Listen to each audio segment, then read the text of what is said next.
மக்களே, இதுதான் பார்த்தீங்கன்னா NS200 BS7. அங்கெல்லாம் கிரிஞ்சு பண்ணிகிட்டு இருக்காங்க, அதெல்லாம் கண்டுக்காதீங்க. இது வந்து பார்த்தீங்கன்னா ஃப்ரண்ட்டில் வந்து USB 4 கொடுத்துருக்காங்க. இது வந்து பார்த்தீங்கன்னா BS7 ஃபியூல் இன்ஜெக்டடு. அதுக்கப்புறம் பார்த்தீங்கன்னா தலைவர் நிறைய மாடிஃபைல ஸ்டிக்கரிங்லாம் பண்ணியிருக்காரு. பின்னாடி லுக் இது தான். மற்றபடி அதுக்கும் இதுக்கும் பெரிய டிஃப்ரென்ஸ் எல்லாம் இல்லை, சின்ன சின்ன டிஃப்ரென்ஸு தான். என்ன இன்ஸ்ட்ருமெண்ட் கிளஸ்டரில் கியர் இண்டிகேட்டர் வரும், அது பாருங்கள் இந்த இடத்துல தெரியுதா? இந்த இடத்துல தெரியும்னு நினைக்கிறேன். நியூட்ரு கார்டு தான். அங்கே இருந்தால் காட்டாதுன்னுலாம் அர்த்தம் இல்லை, காட்டும்.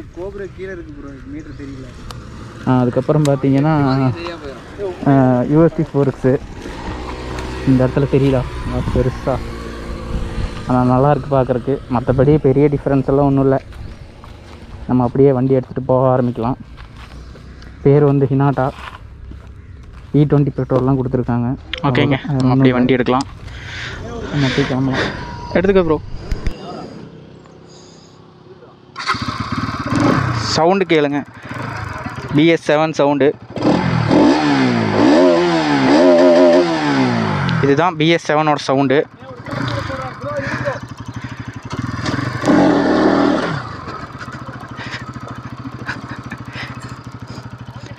போதும், நான் போயிட்டு வந்துடுறேன். ஓகேங்க.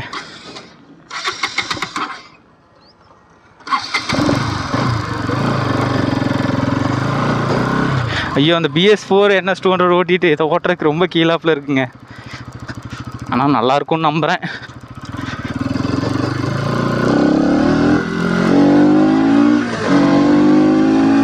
ஐயோ, NS200 அந்த பிக்கப் அடிச்சுக்கவே முடியாதுங்க. இப்போ பாருங்க, 5வது கியரில் 70க்கு மேலே. USD 4க்குனா USD 4க்கு தான். சவுண்டு அல்டிமேட்டாக இருக்குங்க.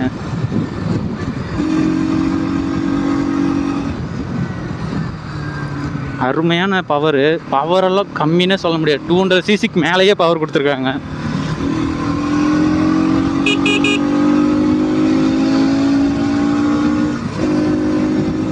பவர் பாருங்க மக்களே.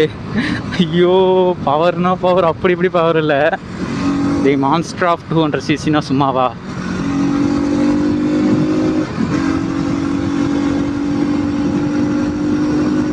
டாப் ஸ்பீடெல்லாம் செக் பண்ண போகிறதில்ல, அதெல்லாம் மைண்ட்லேயே வச்சுக்காதீங்க. ஏன்னா இந்த ரூட் அந்த அளவுக்கு இது இல்லை.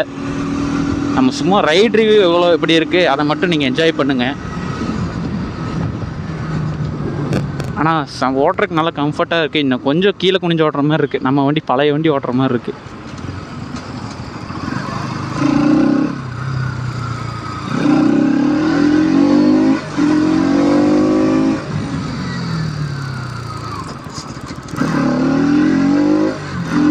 ஏங்க, பயங்கரமாக வீலிங் ஆகிற மாதிரி தோணுது.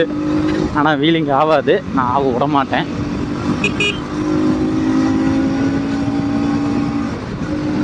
ஏங்க, ஐயோ வண்டி பவர் அப்படி இருக்குதுங்க. ஐயோ, கண்ட்ரோல் வேணுங்க, மெயின் கண்ட்ரோல் தான். 200cc கண்ட்ரோல் மெயின் வேணும். அது NS200 சொல்லவே வேண்டாம்.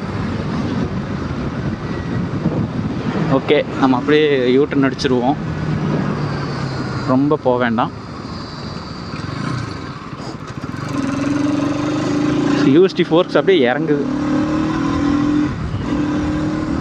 நம்ம அப்படியே யூட்டன் அடிச்சிருவோம். ஓவரால் ரிவ்யூ இது தான், ஏதோ எனக்கு தெரிஞ்ச மாதிரி நம்ம அப்படியே யூட்டன் அடிச்சிருவோம்.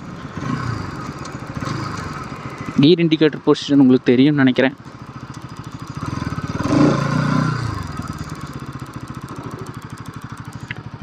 வண்டி வருது, யூட்டன் அடிச்சிருவோம். போங்கய்யா.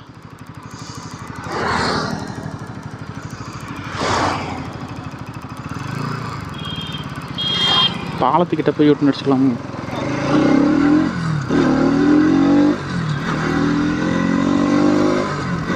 அங்கேருந்து கொஞ்சம் ஸ்பீடாக வருவோம்.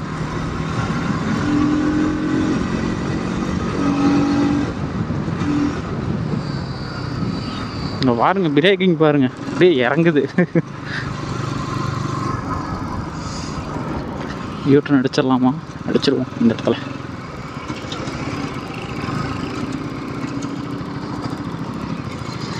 இதுக்கு மேலே போக வேண்டாம்.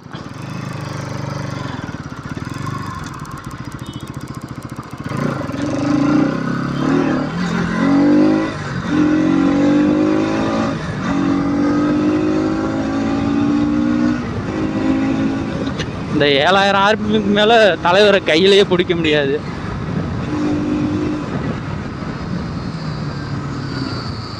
எங்க ஃப்ரண்ட்டில் வீலிங் ஆக மாட்டேருக்குதுங்க, பேக்கில் அந்த மாதிரி முன்னாடி இறங்குதுங்க. எனக்கு பயமாக இருக்குது, பேக் வீலுக்கு தூக்கிடுச்சுன்னா என்ன பண்ணுறதுன்னு.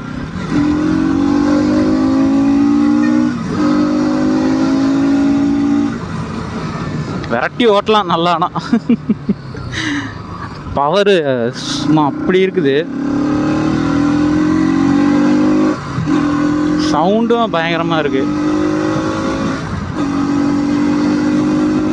ஃபோன் கீழே விழுவாம இருந்தா சரி.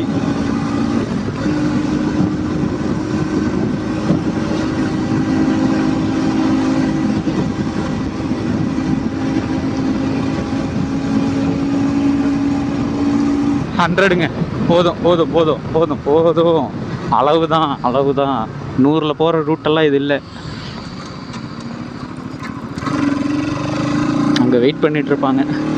ஓனர் கையில் பிடிச்சிட்டு போகிற சார். ஜிஜியோட வண்டி தான், வேறு யார் வண்டிக்கு இல்லை.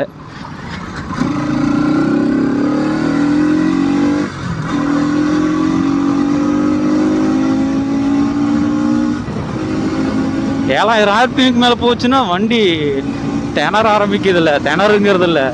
அது என்ன, அந்த அந்த 24 BHPக்கான பவரை கொடுக்குது.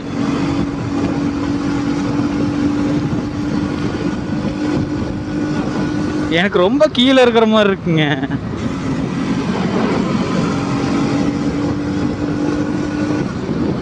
ஓ ஓ ஓ வேற மாதிரி பவரு. எவனாவது குறுக்க வந்தீங்க அவ்வளோதான், தட்டி விட்டுருவேன்.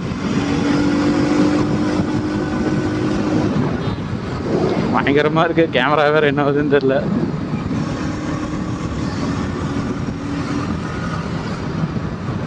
அருமைங்க. 200cc best. மைலேஜும் கொடுக்கும், சூப்பராகவும் கொட்டிக்கலாம். இடம் வந்துருச்சு.